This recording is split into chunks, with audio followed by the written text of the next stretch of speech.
Hello and welcome to the fourth episode of Lighten Up with Leap.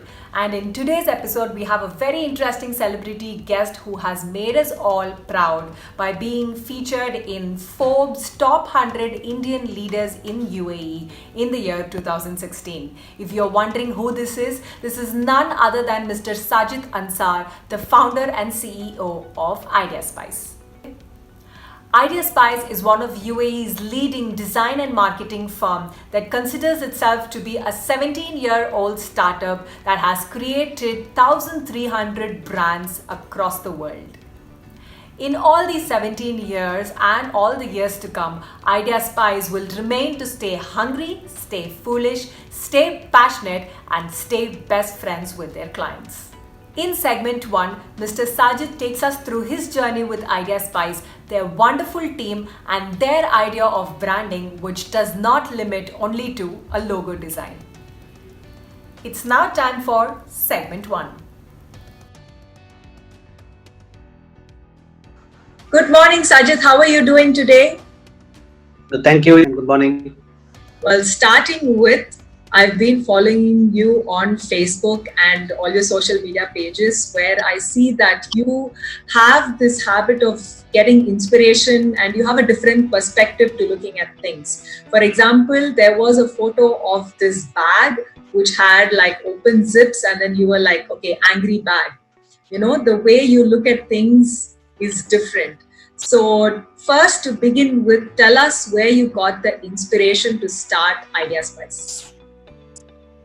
So I guess for me it was, it's no brainer. I studied design and I went to NID, National Institute of Design, and that's what I knew all along, that I would be running a design firm and working with that. And I guess right from onwards, it is always towards a creative bent. And design, my passion is helping entrepreneurs, mentoring, working with them.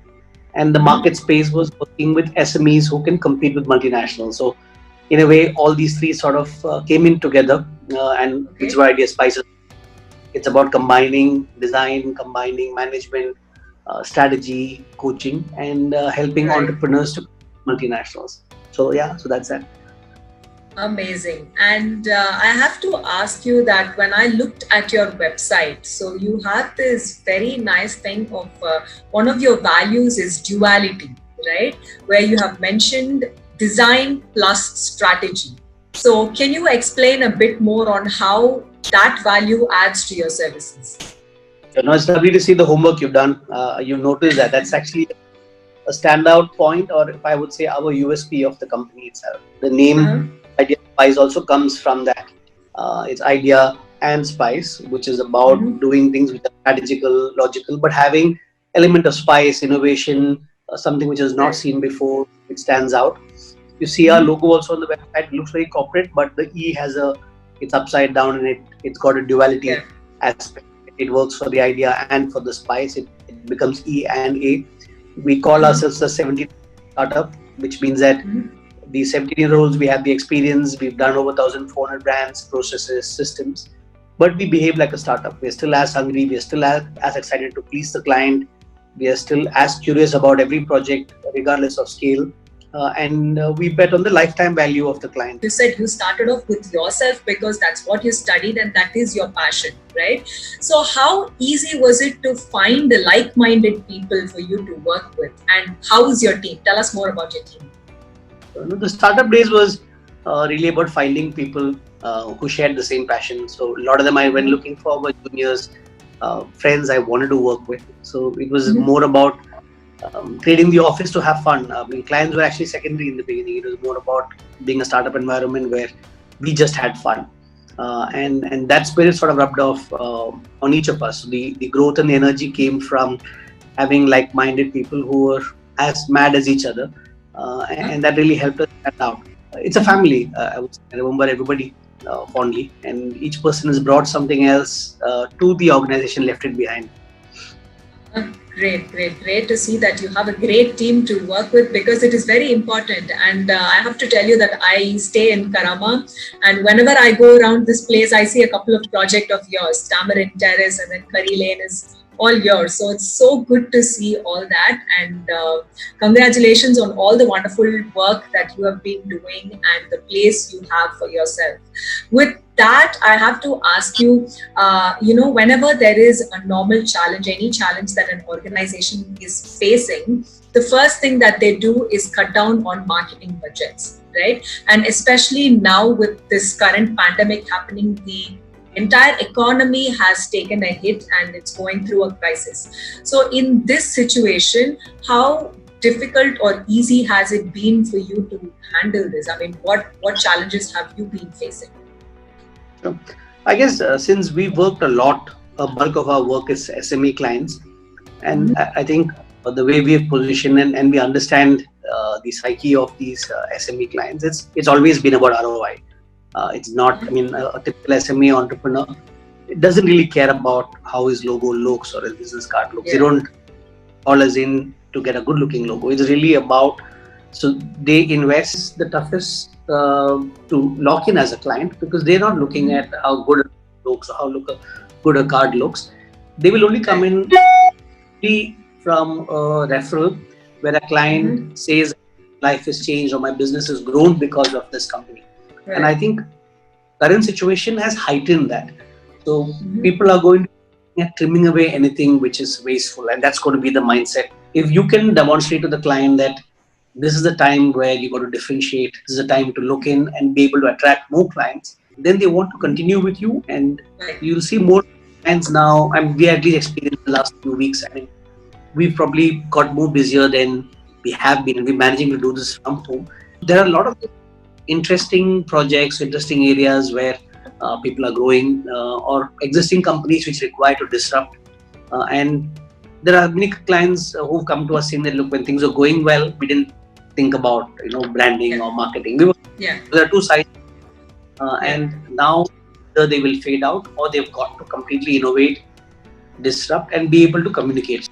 Wonderful. So you not only you do the branding for that particular company, but you also train them as to how to present themselves in front of their clients. Is that right? Not just the presentation. There are many times when we have to also work with a brand. A simplest way of saying what a brand. When a client asks me, is a brand a logo? I say brand is not a logo. So many people mistake. It's a brand like a printout they put up. It's not that. In a very layman's term, a brand is what people say about you when you're not in the room. So, as a company, what do you stand for? What do your consumers say about you? How you pick the call, it's how delivery is made, it's how you offer coffee. It's if somebody goes to visit the office, the receptionist, do they speak to you rudely? Do they make you wait? How is an invoice given to an accounts department? All that is your sum total of your brand. Okay. One question regarding the pandemic, the current pandemic, if I have to ask, none of us expected something like this. We didn't even imagine that something like this would happen. But what is the key learnings that you've taken from this current pandemic? If I were to look at it again from clients and business perspective, nobody could have planned for something like this. I've seen the people who are finding the situation, they're going to come out of it stronger. People who are lean, are nimble, can make decisions very quickly, can make changes. If you can't act fast and you're going to sit back and say something is going to change, it's not going to change. And I think it's really about being optimistic, because your mindset is, I think, the most important thing too. Because problems will happen. There are banks, everybody's going to have. If your mind switches off and you start to look at it as half, then there's going to be problem. I think the leadership has got to motivate the team downwards, look ahead, and it's just another storm which you've got to ride out, and it's going to pass, and that's going to be the mindset. It's about mindset, I would say. Absolutely. I think the right mindset with the right leadership and a very positive attitude, like you said, is what is very important to get through this storm. Thank you so much for that, Sajith. I think a lot of our viewers would have definitely understood that this is not of course, a lot of them consider that things can't get worse than this, but definitely there's a way out of all this. And if you are prepared for the future, then I guess we can face anything. I once came across this beautiful quote. every dream begins with the dreamer. Always remember, you have within you the strength, the patience, and the passion to reach for the stars to change the world. And in IdeaSpice, we can see that Mr. Sajith has been the dreamer, driving his entire team to be very passionate and still hungry and foolish and best friends with their clients. With that, we are now moving to segment 2, which is the most exciting segment for our celebrity guests because they are not aware of what is coming their way. And it's now time for segment 2. Are we ready for segment 2? Yep. So, Okay, segment 2 usually is the surprise element for my celebrity guest, whoever is on the show. And they are usually taken back by what I show them. So with that, are you ready for the first memory that I have to show you? sounds good. Yep. Okay. So we all know that you're very good with design. You have a different perspective of seeing things. But apart from design, apart from all the artwork that you do we also know that you could also be a good dancer?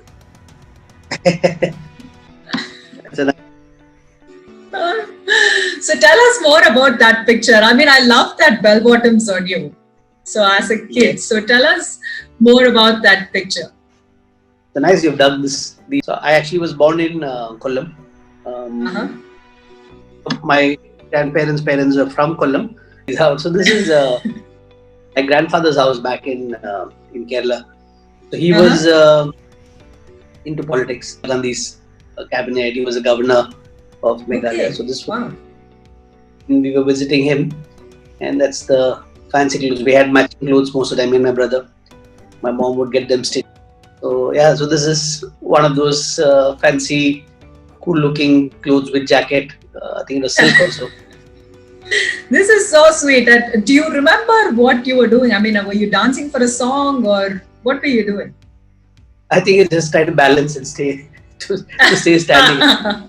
Great. Amazing. So with that, I have the next thing to share. We all know. So now that, we know that you love art, design, and then a part of you was into being dressed so with fancy clothes. But there is one person who you are so crazy about. Is it this person? How do you know that? Yeah. Tell us how much you love Kamal Hassan. Yeah, so my childhood fan was throughout. I think most of my personality set also when I was a kid was based on Kamal Hassan. Seen all the movies, probably learned Tamil because of wanting to see Kamal Hassan films. Sagara Sangamam came out. I even did 1 year of Bharatanatyam because he did Bharatanatyam on top of her well. So yeah, massive influence, dance style, walk, bagger, everything was Kamal Hassan.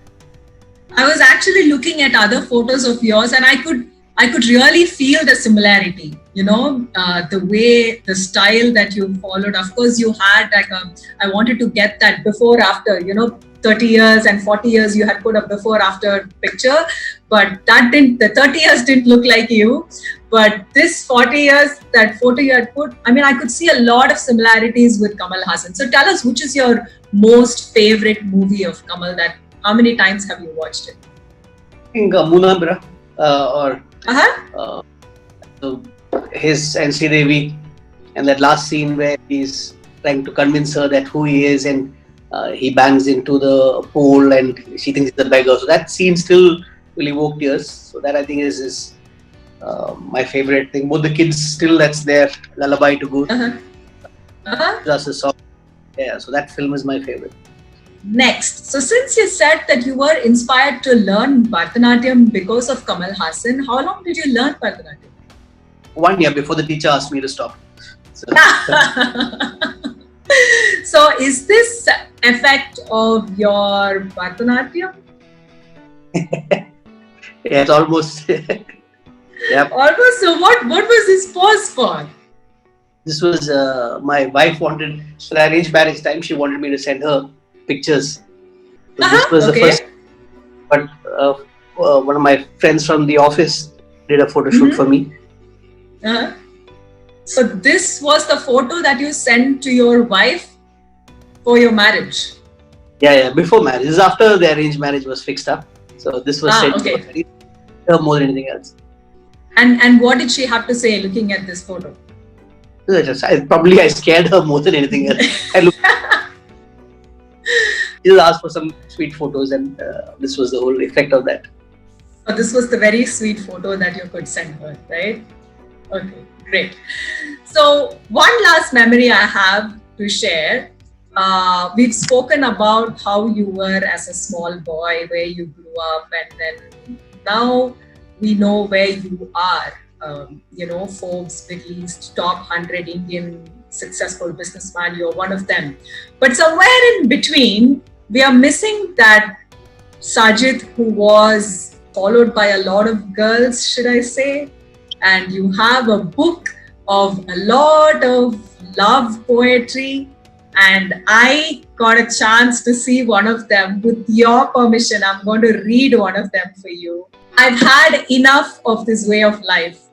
I'm fed up with this way of thoughts. And I've realized the eternal truth. The girl is not to be trusted.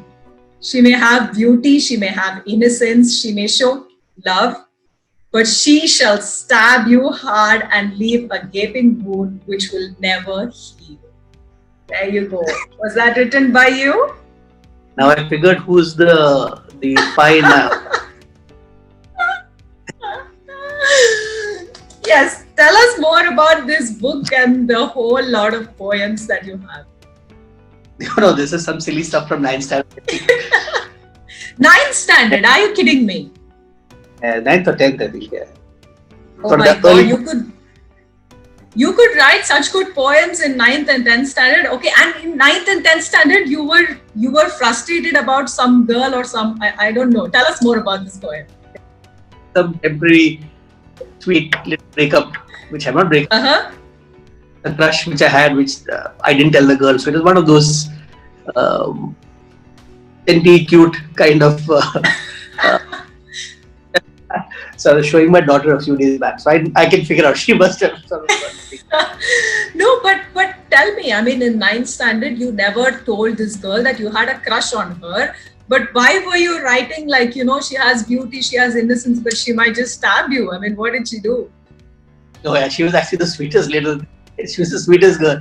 In my mind, one of those spurned schoolboy poems those were.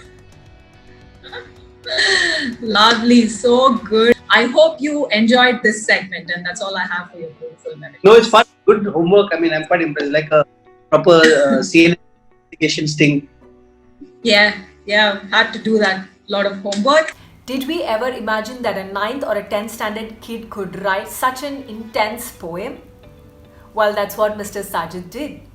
And the most interesting fact is that when I was trying to prepare for this particular interview, I had to reach out to his family to gather all the information to make segment 2 interesting. And guess what? This poem was given to me by his wife, which shows that Mr. Sajith has not been hiding all his love letters and his love life history from his wife. This is something that needs to be appreciated. And yet another interesting fact is that Mr. Sajith has been sharing his poetry skills with his daughter. How lovely. And that wraps up segment 2. Now it's time for my most favorite part of my interview session, which is segment 3, the rapid fire round. We all must have noticed that Mr. Sajith did not think twice to answer any of my questions. And with that, I'm sure this rapid fire round is going to be a piece of cake for him. So let's move straight to segment 3, rapid fire round, and see how Mr. Sajith answered our questions. Question number 1. First celebrity crush. I would say Sridevi. Sridevi. Okay. Question number 2. 3 people who have inspired you. I think my grandfather, my head, which was Mary Roy, and my first boss, Sunil Handa. Great. Okay. If you could ask God one question, what would it be? I think, when will I completely find myself? When will you completely find yourself? Okay. I asked this question previously, but I'm asking you again. Favorite Kamal movie? Munambrem. Okay. Apart from that, I think Indra and Chandran. Yeah. okay. Favorite Kerala food? Beef, Olutiyada and Prota. Okay. Exotic holiday or visit to hometown? Exotic holiday. Okay. One talent you would like to inherit from your wife? Baking. Baking. Lovely. Sunrise or sunset? Sunrise. Okay, that has a part 2. Morning person or a night person? Both. Both. Okay. What is your favorite thing about Dubai? I guess the safety. Safety. Very good. And your final question, what is your biggest regret? Biggest regret. I think when I was young, I always wanted to go to business school and go to Harvard.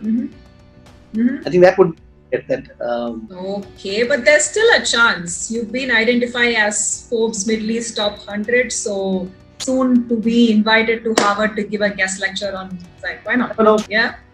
Okay, that's it. We're done with your rapid fire, and that marks the end of this interview. Thank you so much for your time, Sajith. I hope you enjoyed. I thoroughly enjoyed this entire session. No, fantastic. I love the homework and the questions and the pictures and stuff also. And that brings us to the end of this interview session with Mr. Sajith Ansar, and I hope you found it interesting and fun. If you'd like to know more about the services of IdeaSpice, the link to their website is given in the description box below. And before you leave, please don't forget to check out other videos from Leap. And now all that you have to do is click the like button, leave a comment if you have something to tell us, and subscribe and click the bell icon as well so that you don't miss any videos that we post. Until I see you next week with another interesting celebrity guest, this is Aishwarya saying bye bye.